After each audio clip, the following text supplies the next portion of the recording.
Could you just give us your thoughts on your team's performance in that game, please? Yeah, I thought for large parts of it, I thought the team performance was pretty good. Thought it were a bit of a crazy game, really, helter-skelter, and some really, I guess, mental periods in it, really. It's hard to sum up in a sentence or two, really, because I felt, we saved a couple of good tries, one which were given amazingly. We missed a couple of opportunities. We certainly missed one golden opportunity, down in this far left-hand corner. The way we managed the last 5 minutes really, really hurt us. Coming up with a yardage error on play 2 when we were well in control of the game.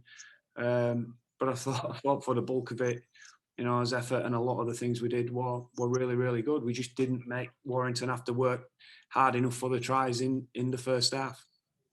You talk about those key moments, I suppose, and like you said, it was a crazy game. The game was so open and end to end. Is it fair to say that your congested fixture list contributed to that? Some players looked completely out on their feet by the end of that game. Yeah, I think so. I think so. But I think both teams came to play. Both teams really came to play. I think it's a testament to both teams that they could turn out such a, I guess, exhilarating game after, they've had a day longer than us. But I think both teams had tough games on a short turnaround. And I think that's a real credit, to the type of game that we saw tonight. Full commitment, never say die, both ends, settled by a point. Fatigue got us a little bit. Fatigue did get us a little bit at some crucial moments. But as I say, I think the way we've managed the last 5 minutes, when we were 6 points up, we could have done that. We could have done that a lot better. And first half, we just didn't feel like we made them. We thought we were well on top first half. We probably didn't have enough daylight on the scoreboard to show for it. But it's a real shame that I guess one of the deciding factors has been a try given by the video ref that clearly wasn't a try. Nowhere near a try.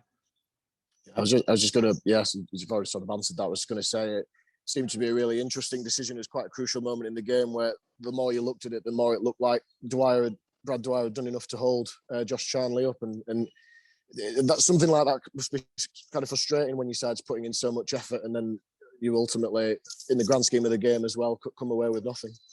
You just wonder what we're looking at. Robert Hicks was video ref when we played Catalan in the playoffs last year when Michael McLaurin knocked out Brad Dwyer. And again, the audio on that, he didn't see the foul. And at this point, I cannot see in all the replays we saw where there's any evidence that that ball touched the floor. And I know it went up as a try, but there's certainly enough evidence to suggest from every single angle that ball didn't get down.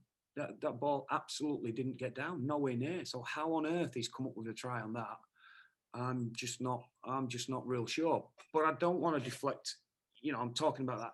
I feel sorry for our guys to have to put up with decisions like that.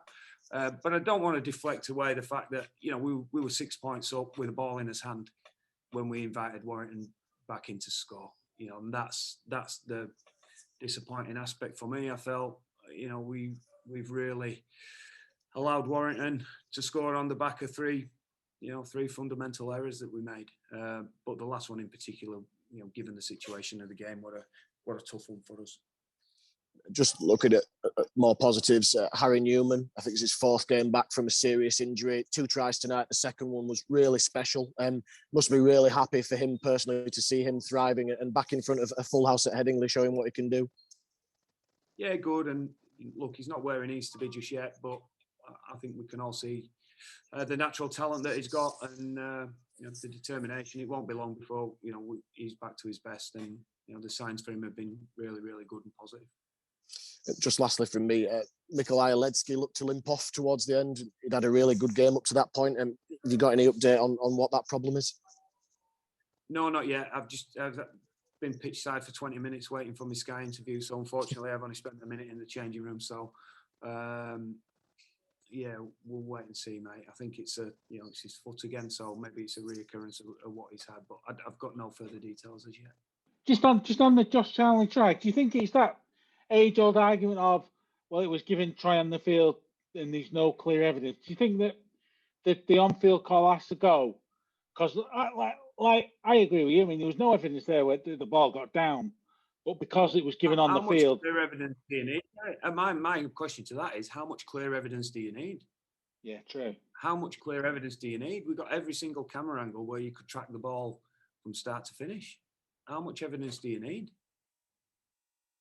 No, true, definitely. I mean, Well, again, Gary, that's disappointing and frustrating. But at the same time, I'm sure we can go through that game and find some calls that we got. But that was a big one, mate. I'm still more looking at the fact that we were 6 points up with 4 or 5 minutes to go, and I felt we should have nailed the game. so that's the more disappointing aspect for you from all this. Like you were in position to win the game and then let it go in the last few minutes. Yeah, it is, mate. That's the more disappointing aspect. But I have got a team that played really well for large chunks of that, and definitely. Gave everything they got on, as I say, a 3-day turnaround, Gary. Which, let me tell you, when we got to training yesterday, some of these blokes could hardly move after Thursday night. So, I know how they're feeling in the changing rooms, and I think as a coach, I have to, really, and I do really appreciate that, mate. I do appreciate they've given everything they've got out there tonight, and unfortunately, let's say a couple of moments, probably a game of big moments. We certainly missed an opportunity through Harry and Matt Pryor down that left side, and as I say, didn't make them quite work hard enough for their points. You only used 16 players, I think. What was the situation with King Vuni Yaya? Was he wasn't on the original team sheet we saw? Was he injured pre-game? No, his middles were going all right, Pete, and getting Brad Dwyer through a game of that, that intensity and that speed with the opposition we're playing, we knew we'd have to, generally we only used one substitution on as Zucker. His middles were going well. We had to use 2 to get Brad on and off. So unfortunately, it just squeezed King out tonight because we felt, the experience in the middle of the field, and now Mickey were playing what suited our team best tonight, and we didn't quite right find the opportunity to get him on there. I've just been listening to Sky at the end of the game, and they're alleging that there was an allegation of racism made by Mikhail following, I think it was Harry Newman's second try. Do you know anything about that? Nothing.